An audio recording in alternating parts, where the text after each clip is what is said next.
সূরা আল হাদিদ।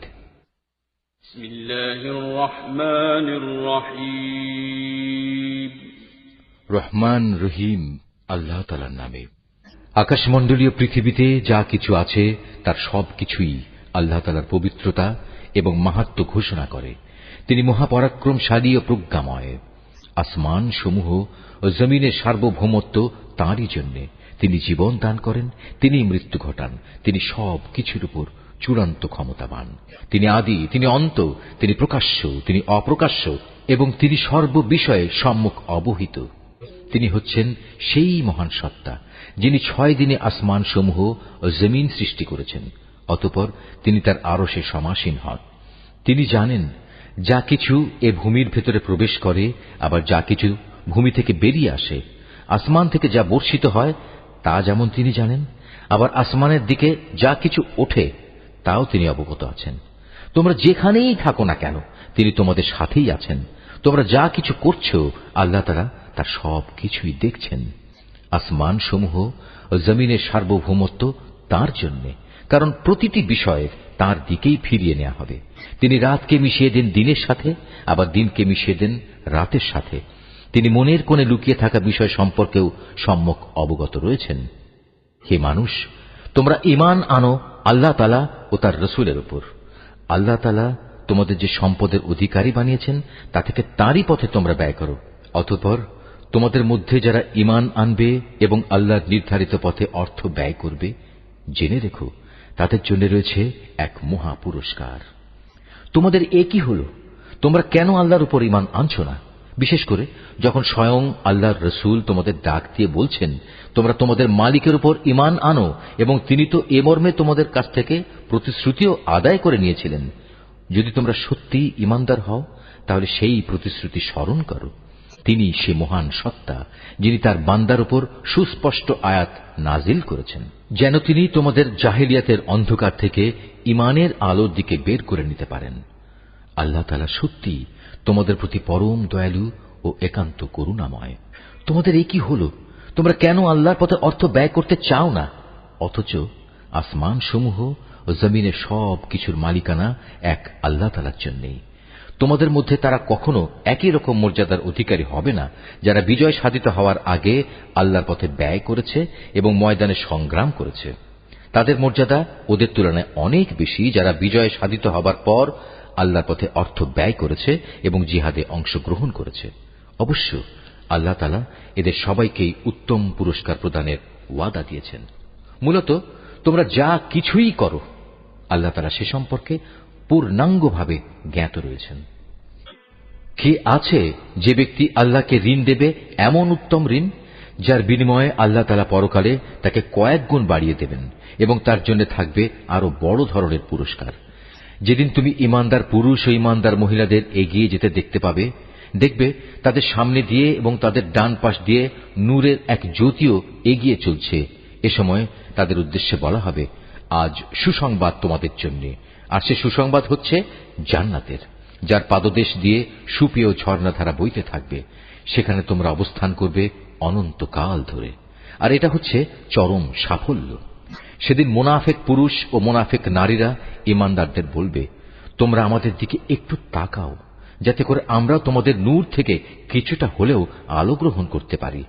তাদের বলা হবে, তোমরা আজ পেছনে ফিরে যাও এবং পারলে সেখানে গিয়ে আলোর সন্ধান করো। অতঃপর এদের উভয়ের মাঝখানে একটি প্রাচীর দাঁড় করিয়ে দেয়া হবে। এতে একটি দরজাও থাকবে, যার ভেতরের অংশে থাকবে আল্লাহর রহমত, আর তার বাইরের দিকে থাকবে ভয়াবহ আযাব। তখন মুনাফিক দল ঈমানদারদের ডেকে বলবে, আমরা কি দুনিয়ার জীবনে তোমাদের সাথে ছিলাম না? তারা বলবে, হ্যাঁ, অবশ্যই ছিলে। তবে তোমরা নিজেরাই নিজেদের গোমরাহির বিপদে বিপদগ্রস্ত করে দিয়েছিলে। তোমরা সব সময় সুযোগের অপেক্ষায় থাকতে, নানা রকমের সন্দেহ পোষণ করতে। আসলে দুনিয়ার মোহ তোমাদের সব সময়ই প্রতারিত করে আসছিল। আর এভাবে একদিন তোমাদের ব্যাপারে আল্লাহর পক্ষ থেকে মৃত্যুর ফয়সালা এসে হাজির হল এবং প্রতারক শয়তান তোমাদের আল্লাহ তাআলা সম্পর্কেও ধোঁকায় ফেলে রেখেছিল। অতঃপর আজ আযাব থেকে বাঁচানোর জন্য তোমাদের কাছ থেকে কোন রকম মুক্তিপণ গ্রহণ করা হবে না, আর না তাদের কাছ থেকে কোন রকম মুক্তিপণ গ্রহণ করা হবে যারা আল্লাহ তাআলাকে অস্বীকার করেছে। আজ তোমাদের উভয়ের ঠিকানা হবে জাহান্নামের আগুন, আর এই আগুনই হবে এখানে তোমাদের একমাত্র সাথী। কত নিকৃষ্ট তোমাদের এই পরিণাম! ঈমানদারদের জন্য এখনো কি সে ক্ষণটি এসে পৌঁছয়নি যে আল্লাহর আযাবের স্মরণে, আল্লাহ তাআলা যা কিছু নাজিল করেছেন তার স্মরণে তাদের অন্তরসমূহ বিগলিত হয়ে যাবে এবং সে কখনোই তাদের মতো হবে না যাদের কাছে এর আগে আল্লাহর কিতাব নাজিল করা হয়েছিল। অতঃপর তাদের উপর এক দীর্ঘকাল অতিবাহিত হয়ে গেল, যার ফলে তাদের মনও কঠিন হয়ে গেল।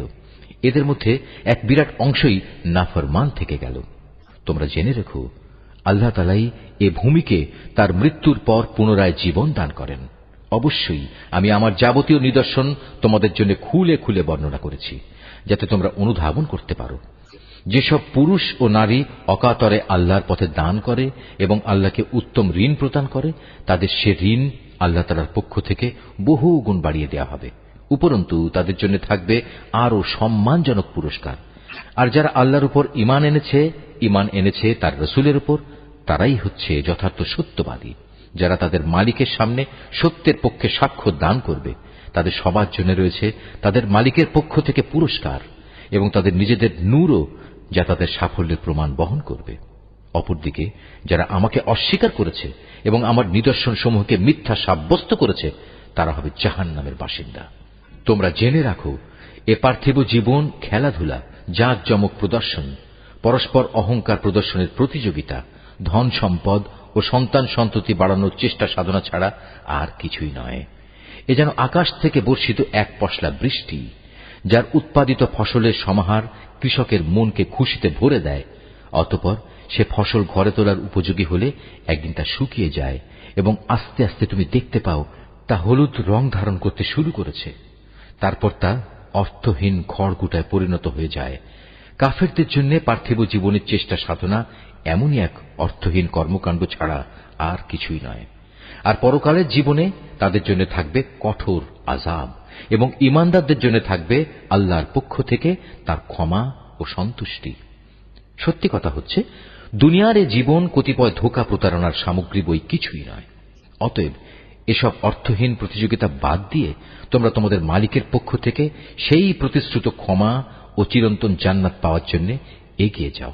এমন জান্নাত যার আয়তন আসমান জমিনের সমান প্রশস্ত, তা প্রস্তুত করে রাখা হয়েছে সেসব মানুষদের জন্য যারা আল্লাহ তাআলা ও তার পাঠানো রসুলের উপর ঈমান এনেছে। মূলত এ হচ্ছে আল্লাহ তাআলার এক অনুগ্রহ। যাকে তিনি চান তাকেই তিনি এই অনুগ্রহ প্রদান করেন। আর আল্লাহ তাআলা হচ্ছেন মহা অনুগ্রহশীল। সামগ্রিকভাবে গোটা দুনিয়ার উপর কিংবা ব্যক্তিগতভাবে তোমাদের উপর যখনই কোনো বিপর্যয় আসে, তা সংঘটিত হওয়ার বহু আগেই তার বিবরণ একটি গ্রন্থে লিখে রাখা হয়েছে। আর আল্লাহ তাআলার জন্য এ কাজ অত্যন্ত সহজ। এজন্যে যাতে করে তোমাদের কাছ থেকে যা কিছু সুযোগ সুবিধা হারিয়ে গেছে তার জন্য তোমরা আফসোস না করো, এবং আল্লাহ তাআলা তোমাদের যা কিছু দিয়েছেন তাতেও যেন তোমরা বেশি হর্ষোৎফুল্ল না হও। আল্লাহ তাআলা এমন সব লোকদের ভালোবাসেন না যারা ঔদ্ধত্য ও অহংকার প্রদর্শন করে। আল্লাহ তাআলা তাদেরও ভালোবাসেন না যারা নিজেরা কার্পণ্য করে আবার অন্যদেরও কার্পণ্য করার আদেশ দেয়। যে ব্যক্তি জেনে বুঝে আল্লাহর হুকুম থেকে মুখ ফিরিয়ে নেয়, তার জানা উচিত আল্লাহ তাআলা কারোই মুখাপেক্ষী নন এবং তিনি মহান প্রশংসায় প্রশংসিত। আমি অবশ্যই আমার রসুলদের কতিপয় সুস্পষ্ট নিদর্শন সহ মানুষদের কাছে পাঠিয়েছি এবং আমি তাদের সাথে কিতাব পাঠিয়েছি। আরো পাঠিয়েছি আমার পক্ষ থেকে এক ন্যায়দণ্ড, যাতে করে মানুষ এর মাধ্যমে ইনসাফের উপর কায়েম থাকতে পারে। তাদের জন্য আমি লোহা নাজিল করেছি, যার মাধ্যমে একদিকে যেমন রয়েছে বিপুল শক্তি, অন্যদিকে রয়েছে মানুষের বহুবিধ উপকার। এ সব কিছুর উদ্দেশ্য হচ্ছে এর মাধ্যমে আল্লাহ তাআলা জেনে নিতে চান কে আল্লাহ তাআলা ও তার রসুলকে না দেখেও সাহায্য করতে এগিয়ে আসে। বস্তুত আল্লাহ তাআলা প্রচন্ড শক্তিমান ও মহাপরাক্রমশালী। আমি নূহ ও ইব্রাহিমকে আমার রসুল হিসেবে প্রেরণ করেছি এবং তাদের উভয়ের বংশধরদের মাঝে আমি নবুয়ত ও কিতাব প্রেরণের ব্যবস্থা করে রেখেছি। অতঃপর তাদের মাঝে কিছু কিছু লোক সঠিক পথ অবলম্বন করেছে। অবশ্য তাদের অধিকাংশ লোকই ছিল নাফরমান। তারপর তাদের বংশে একের পর এক আমি অনেক রসুলই প্রেরণ করেছি। তাদের পরে এক পর্যায়ে আমি মরিয়ম পুত্র ঈসাকে রসুল বানিয়ে পাঠিয়েছি এবং তাকে আমি হিদায়াতের গ্রন্থ ইনজিল দান করেছি। এর প্রতিষ্ঠায় যারা তার আনুগত্য করেছে তাদের মনে তার প্রতি দয়া ও করুণা দান করেছি। তার অনুসারীদের অনুসৃত সন্ন্যাসবাদ আসলে তারা নিজেরাই এর উদ্ভব ঘটিয়েছে। আমি কখনো এটা তাদের জন্য নির্ধারণ করিনি। আমি তাদের শুধু বলেছিলাম আল্লাহর সন্তুষ্টি অর্জন করতে।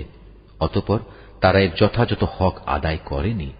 তারপর তাদের মধ্যে যারা ঈমান এনেছে তাদের আমি যথার্থ পুরস্কারই দিয়েছি, কিন্তু তাদের অধিকাংশ লোকই ছিল নাফরমান।